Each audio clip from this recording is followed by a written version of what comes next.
to you by AT&T Uverse and Atlanta Convention and Visitors Bureau. Take a look at Reed Johnson, always ready to go, just has that hard-nosed mentality about himself when he isn't throwing sunflower seeds at our own Tom Hart, but nobody comes more ready than this guy as far as approach to the game and hustling hard each and every time. And yesterday, Tom Hart broke the news that Uggla was going to be a backup to Martin Prado at second base, as he learned from the manager, Freddie Gonzalez. And so this is day 2 of that situation for Dan Uggla. He has to deal with that. Right now, we check back in with Tom, who has a one-on-one with Dan. All right, Andre, thanks. All-star second baseman Dan Uggla out of the lineup again today. I know it's tough for you. How are you taking all of this? I'm trying to take it the best I can. You know, the only thing I can do is be as supportive of my teammates as possible, and just do what I can from the bench. You know, bring a positive attitude in the clubhouse and into the dugout, and take it step by step. 5-game hitting streak for you. Home run at San Diego, home run here the other night, which was a difference maker. How did you feel your swing was at this point, before Freddie sat you down and said that it was going to be tough to find time in September? My swing felt great. I was feeling good. Obviously, I had a kind of a rough game against Cliff Lee, but still squeaked out a knock. My on-base percentage is good. And I think I'm in the league leaders in walks, and I've still got 17 and 60 something, so it's, other than the average, and I guess the strikeouts not all as bad as I guess everybody thinks it is. So do I agree with it? No. It is what it is, and this is where we're at now. So I'm gonna be the best team that I can from the bench. Uncharted territory for you, a guy who's used to being out there every day and wants to play every single day. What was going through your mind the other night when you're on deck waiting to hit? Papelbon came in and you got called back. Yeah, it was definitely a big blow to the ego.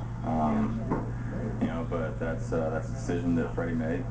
He's the manager. He makes up the lineup, and he decides who hits in that situation. So there's nothing you can do except for walk back to the dugout. And it sucked as just from a individual standpoint, wanting to go help your team, but at the same time, Lyle Overbay's he's a great hitter, and he's good at what he does, and that was probably the best matchup for us at that time. So, you go put your helmet down and cheer on your teammate. I think back to when we first met, when I first saw you playing in the minor leagues, and really nothing was expected of you at that point. You weren't a prospect.